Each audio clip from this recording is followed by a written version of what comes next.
Kita jumpa lagi pada video kali ini.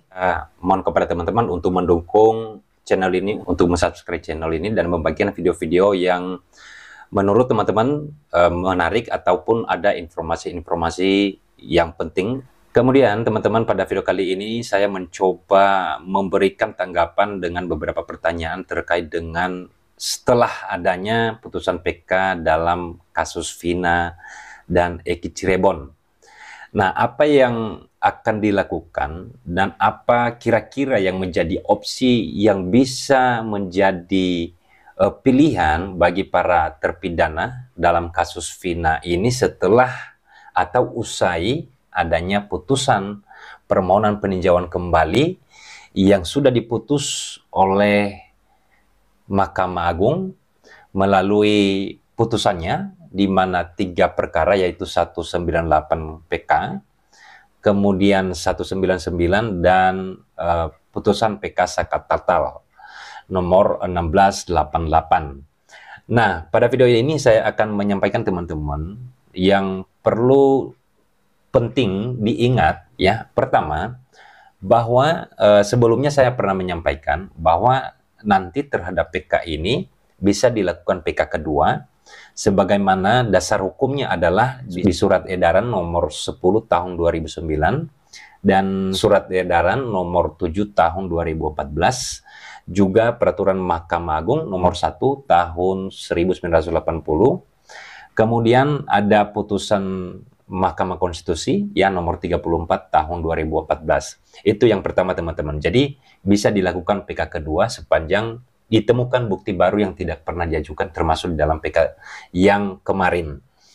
Yang kedua yang perlu diingat adalah bahwa sebelumnya kita pernah mendengar langsung dari pemimpin tertinggi di lingkungan Polri atau di instansi Polri, yaitu Bapak Kapolri, bahwa menyatakan di saat itu terhadap tanggapannya atas kasus Vina dan Eki Cirebon ini adalah dilakukan atau wajib dilakukan penyelidikan atau dilakukan pengusutan terhadap perkara ini dengan menggunakan metode SCI. Apa itu SCI? SCI itu adalah Scientific Crime Investigation. Apa itu Scientific Crime Investigation? Adalah metode pendekatan untuk membuktikan kejadian tersebut secara ilmiah.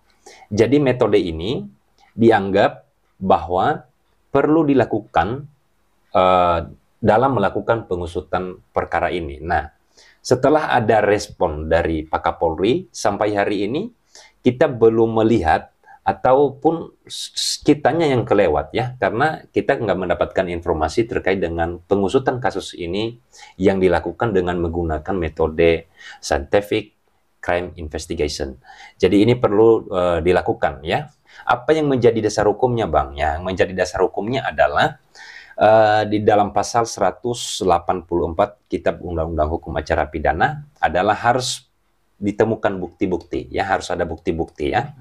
Kemudian juga diatur ya terkait dengan metode Scientific Crime Investigation ini di dalam pasal 14 Undang-Undang Nomor 2 Tahun 2002 tentang Kepolisian Republik Indonesia.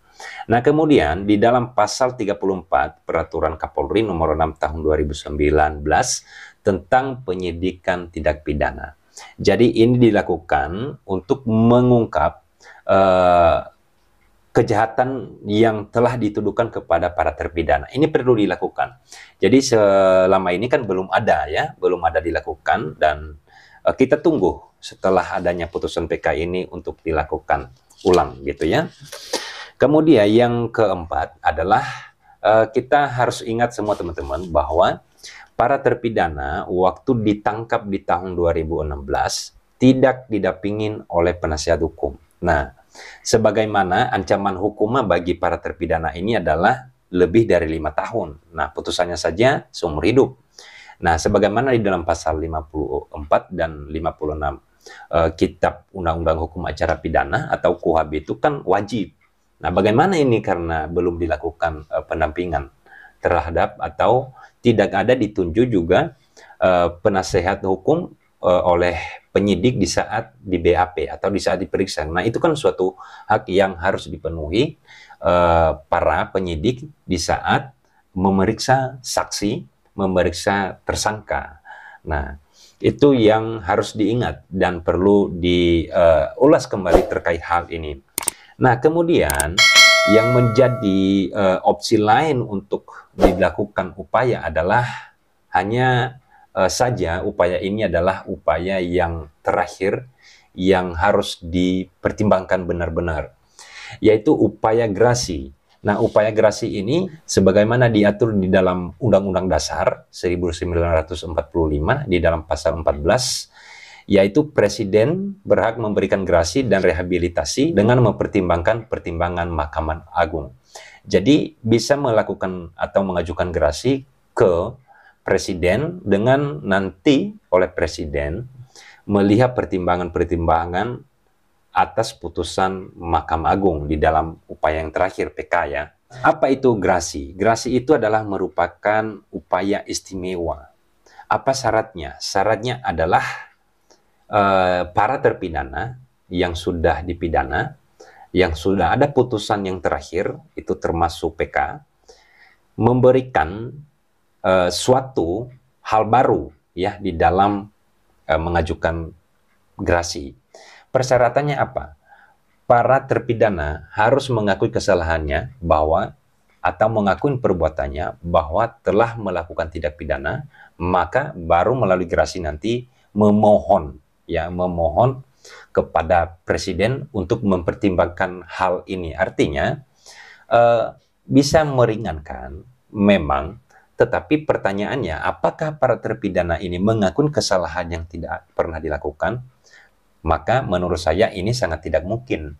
Maka upaya ini memang sih sebenarnya sangat kecil kemungkinan untuk diajukan. Ya, seperti kita lihat juga sebelumnya, ada kasus seperti kasus Jessica Kumala Wongso yang awalnya diminta kenapa nggak diajukan gerasi.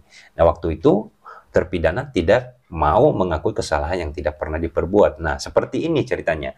Kalau memang nanti para terpidana mengakui yang selama ini kita ketahui bahwa tidak melakukan perbuatan yang telah dituduhkan, sekalipun mereka dipidana sesuai dengan putusan pengadilan, tetapi kalau berubah, itu juga menjadi pertanyaan ya buat kita semua.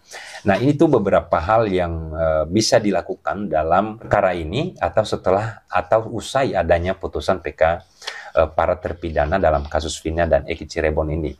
Ini bisa dilakukan, tetapi hal ini memang perlu dipertimbangkan benar-benar dan harus juga dijadikan sebagai contoh bagi para teman-teman dalam menangani perkara, yaitu atau teman-teman yang mendampingin terdakwa di persidangan, ketika ada klien, ketika ada terdakwa mendampingin di persidangan, maka dilihat apakah waktu di BAP di kepolisian itu ada atau tidak yang namanya penunjukan penasihat hukum, atau ada tersangka di saat di kepolisian itu menunjuk penasihat hukumnya atau tidak, karena ini sangat bertentangan dengan jurisprudensi atau undang-undang yang berlaku di negara kita ini. Nah, itu beberapa dasar hukum, itu beberapa upaya yang bisa dilakukan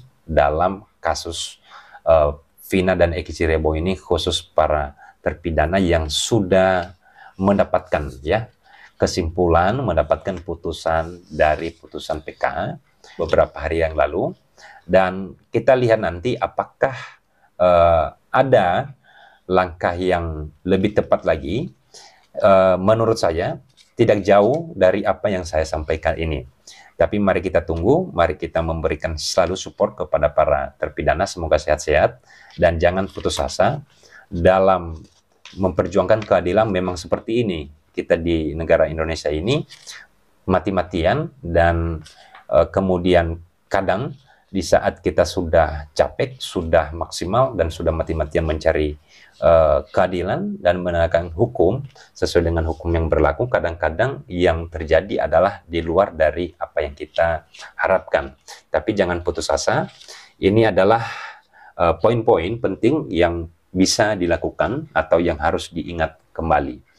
Terima kasih, semoga bermanfaat ya buat teman-teman. Kalau merasa bermanfaat video ini, silakan dibagikan untuk ke teman-temannya, keluarganya, untuk bisa menjadi edukasi buat teman-teman semua. Dan sampai jumpa lagi pada video atau konten berikutnya.